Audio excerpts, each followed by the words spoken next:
Hello and welcome back to the Life's Good. And it's Sunday the 29th of August and it's just before 9 a.m.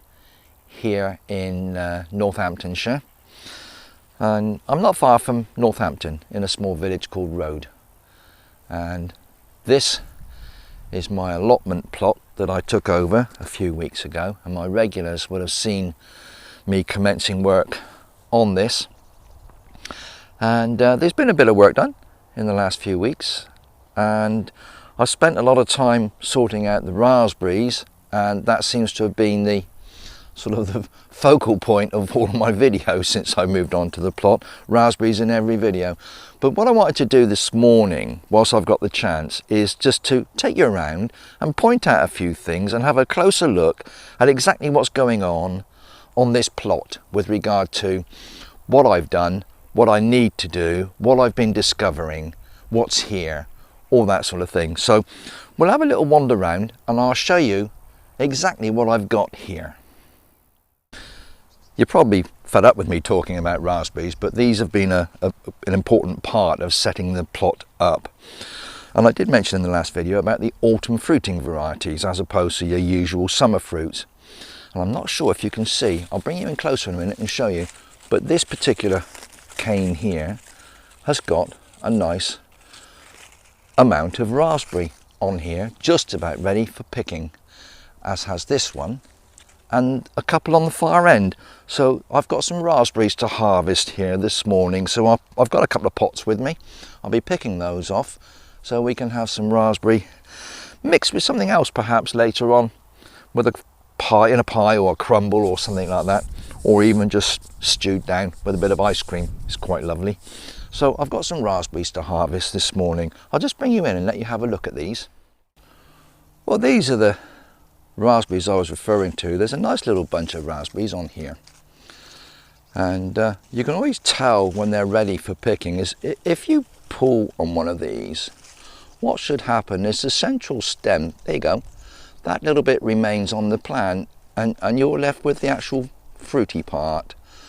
So if they're coming off that easy, I'll just pull that one, if they come off that easy, there you go, these are absolutely ready for harvest.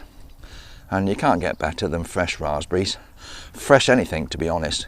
Your fruit and veg is fresh from the plot, you cannot beat that. So I'll be harvesting these today, and as I said, having those as a pudding later on.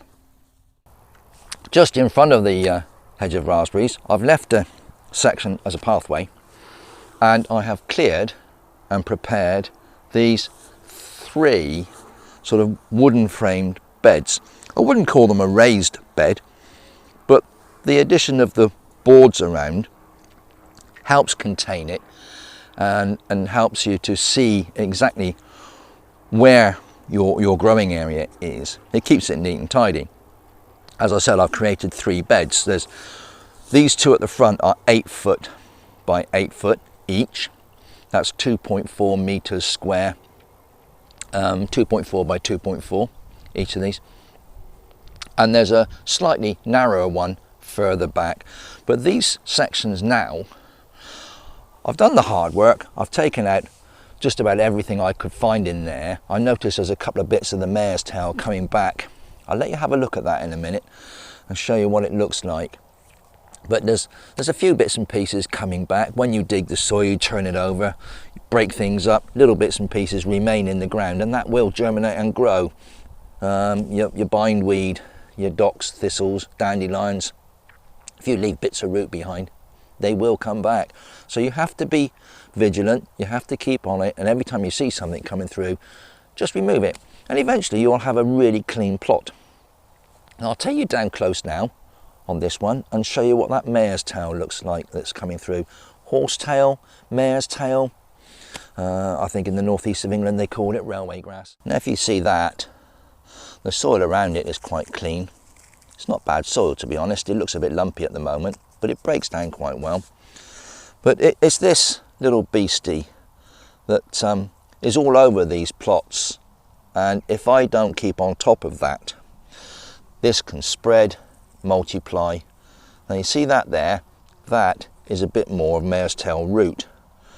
That needs to come out. If you leave that in the ground, that will cause a bother. That will grow and produce more mare's tail and spread, and eventually will take over the plot. And just pulling it out doesn't get rid of it. You really need to get underneath it. I've left a bit behind. I heard it snap off, but you need to remove as much of this as you can. This is not good on the allotment. As I said, it takes over, it spreads and becomes an absolute nuisance. And I'll show you a close-up of some on the plot next door. Come and have a look at this. This is the adjacent plot to mine, and it's just 2 feet away from the edge of that bed we've just been looking at, and it is absolutely riddled with mare's tail. You can see it here. It's all the way up the path. This is supposed to be a pathway up here. It's growing thick, it's spreading everywhere, and behind, if I can just give you a little bit of a tilt, you can see it is right the way through this entire plot. And I am going to have to be very cautious that this doesn't become a problem for me. Well, in addition to these 3 beds, my daughter Beverly and I were able to come up last weekend, and we've made a start on the section here. This is the outer section of my plot here. The pathway on the far side is the border of this plot, and this pathway in the middle I've created by just cutting out the edges and leaving a section that I'm going to be walking on and not turning the soil and producing anything there. So I've left the pathway.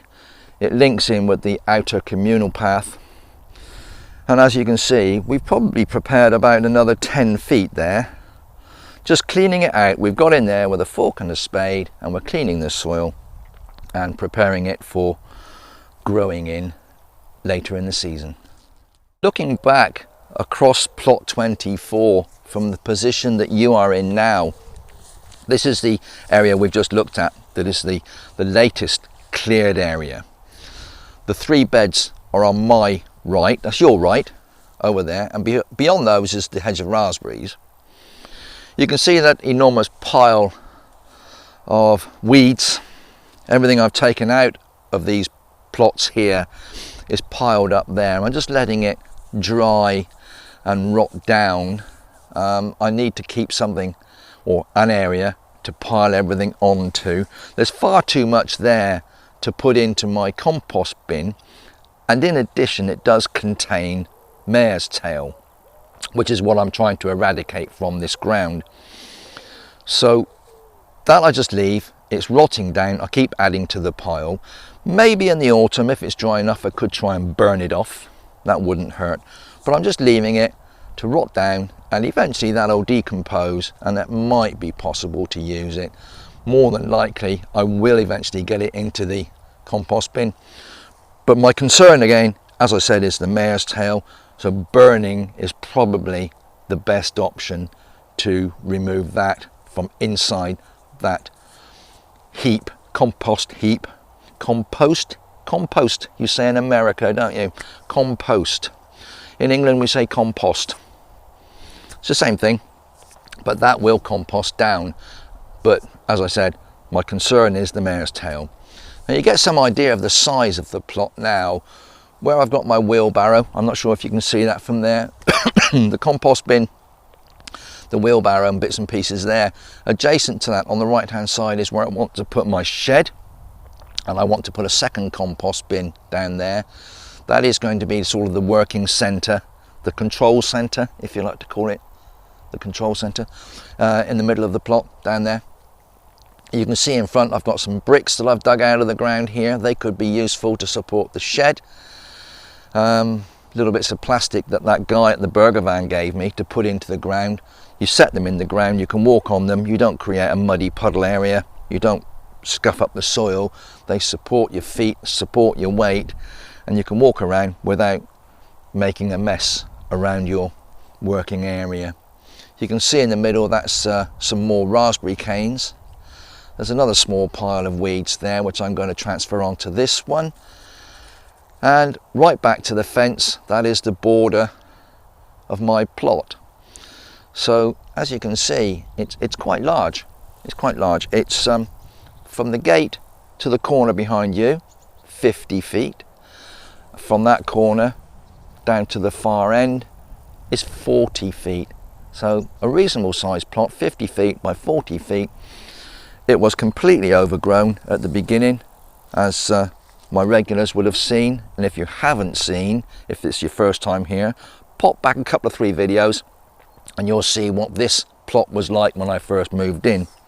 And if it is your first time here, please don't forget, hit the subscribe button. That really does help the channel. It boosts us on YouTube. It helps me. It helps support the Life's Good, and builds a big community of people that hopefully we can show how to go about looking after soil, growing your own fruit and veg, and indeed owning your own allotment or using your own back garden or backyard. Okay, so I've got a few more things to do. I've got a couple more things I wanted to show you. So let's move around a bit more and go down by the fence line. There's a couple of things I wanted to show you down there. Well, this is the bottom border of this plot. This fence line is the outer fence for the entire site, with a mesh, wire mesh, or netting, or I think in America, do you call that cloth? I think you do call that cloth, but that wire fencing keeps rabbits, other animals out that would otherwise cause harm in here. That is a public footpath on the other side of that fence. People walk up and down here with their dogs, and indeed I saw somebody walking a pony the other day up here. So there's a lot of traffic, foot traffic up and down here, and a stray dog or whatever could cause a bit of damage in here, so it's all fenced out. There are nice gateways. We've got a nice little gateway there to come in and out of the site through. But this is the bottom end of my plot, and I've started lifting and taking a lot of weed from here and again throwing it on the pile. There were some docks, thistle, stinging nettles. There was a lot of stinging nettles in this little corner. Yesterday afternoon I had a couple of hours. I didn't feel like getting into the heavy digging routine or using the fork or the spade, so I just tootled around here and started lifting out clumps of grass, the thistles, the docks, and all manner of other things, trying to see what is actually in this ground. And I did in fact find a few potatoes. There were a few potatoes left in the ground, so lifted those, bagged them, and we can have those with dinner prior to having the fruit for pudding. So we're getting produce from here. It's really incredible that although I haven't actually placed anything in the ground yet, I'm going home with little bits and pieces that we can eat at home. And a very kind gentleman by the name of Patrick popped up yesterday and gave me a wonderful yellow courgette, or zucchini if you preferred to call it that. So all is good. We're getting produce. The neighbours are giving me produce. I'm looking forward to be able to return the favour next year. But as you can see, the soil's quite good. It crumbles up quite well. It looks lumpy, but actually it breaks up very easily. It's what I would describe this as a sandy loam almost. It does have a sort of a sandy feel about it, but it's an exceptionally good soil for growing in. So I'm looking forward to actually getting plants in the ground, getting vegetables growing on this soil, to see what the results are like. It should be really good. So I'm looking forward to that. And of course, I'll be showing you exactly what's taking place as we go. Everything will be documented and videoed for my channel. So that's this bottom end. I've got a lot of other bits and pieces to show. I've got all the rubbish I pulled out of the plot. I'll show you some of the things I found there. Well, there's my large pile of weeds rotting down, and here is a reasonable pile of all sorts of bits and pieces that I've pulled off of the plot so far. We've got a heavy metal pole, which obviously has been used for something, to support something at some point. I've no idea what this piece of aluminium was for, but there's quite a lot of metal has been coming out of this plot. There's another piece here, a piece of pipe. Got a very large bamboo cane there. That might be quite useful. I'm sure I could make use of that at some point, even if I sort of cut it in half and have two canes. They can certainly be used for supporting, as indeed these metal pipes. I won't throw them away straight away. They could be used to support something that needs it while I'm growing. There's lots of old bits of timber, an old fence post, another fence post, more metal work, some old chipboard and bits and pieces. It's just all lying in amongst the grass and the weeds on the plot, and I'm just piling it up, and at some point I will have to determine how to get rid of some of this. I did mention burning the bonfire.